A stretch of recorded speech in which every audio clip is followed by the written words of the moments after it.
একটা সময় ছিল যখন স্টাইলাস ফোন মানেই 1-1.5 লাখ টাকার প্রিমিয়াম ফ্ল্যাগশিপ, কিন্তু মোটোরোলা আমাদের সেই ধারণা বদলে দিল। মাত্র 25,000 টাকায় নিয়ে এসছে মোটো S60 স্টাইলাস, যার মধ্যে আছে বিল্ট ইন স্টাইলাস। শুধু তাই নয়, 1.5K POLED flat display, 5000 mAh battery, Sony রেটিয়া 700C সেন্সারযুক্ত মেন ক্যামেরা, এমনকি 15 ওয়াটের ওয়্যারলেস চার্জিং। কিন্তু প্রশ্ন হচ্ছে, মোটো S60 ফিউশন আর S60 স্টাইলাসের মধ্যে স্টাইলাস ছাড়া কি আর কিছু পার্থক্য আছে? চলুন জেনে নিই আজকের ভিডিওতে। প্রথমে ডিজাইনের দিকে আসা যাক।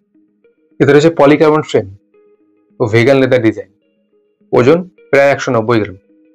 আর থিকনেসের কথা যদি বলে, S60 ফিউশন ও স্টাইলাসের থিকনেস সেম, 8.2 mm। এছাড়াও এতে অ্যালুমিনিয়াম বডি স্টাইলাস পাচ্ছেন, যার সাহায্যে আপনি মোটো নোটস ইউজ করতে পারবেন। এতে কিন্তু পাম রিজেকশনও আছে, যেমন ট্যাবলেটে থাকে। মানে আপনি স্টাইলাসের মাধ্যমে অনেক ক্রিয়েটিভ কাজ বা প্রোডাক্টিভ কাজ করতে পারবেন।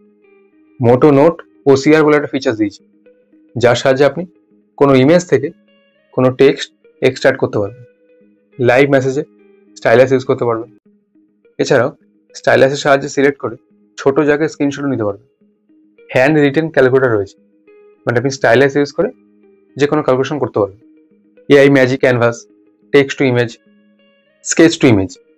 আপনি স্টাইলাস ব্যবহার করে যে কোনো রকমের ছবি আঁকবেন, সে আপনি হাতি ঘোড়া ভাল্লুক যাই আঁকেন না কেন, AI সেটা বুঝে কোনো ইমেজে কনভার্ট করে দেবে। এছাড়াও এতে রয়েছে 3.5 mm জ্যাক, যেটা কিন্তু S60 ফিউশনে ছিল না। যদিও 3.5 mm জ্যাক এখন কোম্পানি প্রায় উঠিয়ে দিয়েছে। হাই বেস সিম স্লট, আপনি SD কার্ডও ইউজ করতে পারবেন। 3টে মাইক রয়েছে, অডিও রেকর্ডিং এর ক্ষেত্রে কোনো সমস্যা হবে না। Stereo speaker, Dolby atoms support আছে। মিলিটারি গ্রেড 810H সার্টিফিকেশন রয়েছে। দেখুন, স্টাইলাস থাকা সত্ত্বেও মিলিটারি গ্রেড সার্টিফিকেশন রয়েছে, এটা কিন্তু খুব ভালো কাজ করেছে। এছাড়া এতে IP68 রেটিং পাচ্ছে, এটাও অনেক, কারণ স্টাইলাস থাকা সত্ত্বেও ফোনটা আপনি জলেও ইউজ করতে পারবেন। মোটো S60 ফিউশনে IP68 ও 69 দুটোই ছিল। এতে মাত্র দুটো কালার আছে, সার্ফ দ্য ওয়েব ও জিব্রাল্টার সি। দুটো কালারই প্যান্টন কিউরেটেড কালার। এবার ডিসপ্লের দিকে আসলে, এতে রয়েছে 6.7 inch 1.5K flat POLED display. S60 ফিউশনের কার্ভ ছিল, 120Hz refresh rate, 3000 nits peak brightness. S60 ফিউশনে 4500 নিটস পিক ব্রাইটনেস ছিল। যদিও পিক ব্রাইটনেসে কোনো আসা যায় না, ব্রাইটনেস বোঝা যায় HBM থেকে। HBM দুটোতেই সমান, 1400 নিটস। এটি একটি 10-বিট প্যানেল, গরিলা গ্লাস 3 প্রোটেকশন আছে। S60 ফিউশনে গরিলা গ্লাস 7 প্রোটেকশন ছিল। গরিলা গ্লাস 3 থেকে কিন্তু 7 বেশি মজবুত। SDR সাপোর্ট কিন্তু দুটোতেই নেই, S60 স্টাইলাসও নেই, S60 ফিউশনও নেই। মোটোরোলা কিন্তু এই SDR এর দিকে নজর দেওয়া দরকার। পারফরমেন্সের দিকে দেখেন, এতে পাচ্ছেন Snapdragon 7S Gen 2 processor. S60 ফিউশনে ডায়মেনসিটি 7400 ছিল, যেটা কিন্তু স্ন্যাপড্রাগন 7S Gen 2 থেকে একটু বেশি পাওয়ারফুল। এর আন্তঃ স্কোর প্রায় 6 লাখের কাছাকাছি।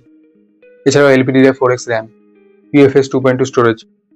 আর একটা জিনিস, S60 ফিউশনে 4500 millimetre square vapour cooling chamber ছিল, এটা কিন্তু S60 স্টাইলাসে নেই। এতে আপনি BGMI 60 FPS খেলতে পারবেন, যদিও S সিরিজ গেমিং এর জন্য হয় না। এবার একটু ক্যামেরা সেকশনে দেখি। ক্যামেরা কিন্তু হুবহু সেম, 50 মেগাপিক্সেলের main camera, Sony রেটিয়া 700C sensor, 13 মেগাপিক্সেলের ultra wide plus macro camera. এছাড়াও 3-in-1 অ্যাম্বিয়েন্ট লাইট সেন্সার, 32 মেগাপিক্সেলের সেলফি ক্যামেরা। প্রতিটা সেন্সারে আপনি 4K 30 FPS ভিডিও রেকর্ড করতে পারবেন। ক্যামেরা নিয়ে আমি আর ডিটেলসে বললাম না, কেন S60 ফিউশনে আমি ক্যামেরা নিয়ে ডিটেলসে আলোচনা করেছি। প্রয়োজনে এই ভিডিওটা দেখে নিতে পারেন। ব্যাটারি যদি দেখেন, এতে রয়েছে 5000 mAh ব্যাটারি। S60 ফিউশনে 5500 mAh ছিল। হ্যাঁ, ব্যাটারি কিন্তু 500 mAh কমিয়ে দিয়েছে। চার্জিং সেম, 68 ওয়াটের ফাস্ট চার্জিং। আরেকটা জিনিস যেটা স্টাইলাসে রয়েছে কিন্তু S60 ফিউশনে ছিল না, ওয়্যারলেস চার্জিং। এতে রয়েছে 15 ওয়াটের ওয়্যারলেস চার্জিং। OS যদি দেখেন, OS দুটোতে সেম। মোটোর hello UI, based on Android 15, 2 বছর OS আপডেট ও 3 বছর সিকিউরিটি আপডেট। একদম ক্লিন UI এক্সপিরিয়েন্স পাবেন। কানেক্টিভিটির কথা যদি আসে, এতে রয়েছে 11টা 5G ব্যান্ডের সাপোর্ট। S60 ফিউশনে 16টা 5G ব্যান্ডের সাপোর্ট ছিল। যদিও এই 5G ব্যান্ড দেখে কিছু হয় না, আমাদের ভারতে যে ব্যান্ডগুলো রয়েছে সেগুলো দুটোতেই রয়েছে, কোনো সমস্যা নেই। এছাড়া dual 4G VoLTE, VONR, 4G+, 5G++, Bluetooth 5.4, Wi-Fi 6E। এতে কিন্তু eSIM এর সাপোর্ট আছে, যেটা কিন্তু S60 ফিউশনে ছিল না। এছাড়া এনএফসিও রয়েছে, যেটা S60 ফিউশনে ছিল না। এবার যদি এআই ফিচার্সের দিকে দেখেন, এআই ফিচার্স দুটোতেই সমান। Circle to search, remember this, journal, AI style sync, Moto AI, Moto Notes, AI powered action shot, glance AI, সমস্ত কিছু। আর স্টাইলাসের মাধ্যমে আপনি এআই আরো ভালোভাবে ইউজ করতে পারবেন। সবার শেষে দেখি এর দাম। এতে মাত্র একটা ভ্যারিয়েন্টই আছে, 8GB র্যাম ও 256GB স্টোরেজ, যার দাম 22,999 টাকা, যদিও 1,000 টাকা কার ডিসকাউন্ট আছে। তো এই ছিল মোটো S60 স্টাইলাস সব খুঁটিনাটি তথ্য। মাত্র 25,000 টাকায় বিল্ট ইন স্টাইলাস। আপনার মতে কি এটা S60 ফিউশনের থেকেও বেটার ডিল, নাকি শুধু স্টাইলাসের জন্য এক্সট্রা টাকা? নিচে কমেন্টে আপনার মতামত জানান। ধন্যবাদ বন্ধুরা, দেখা হচ্ছে পরের ভিডিওতে। ভালো থাকবেন।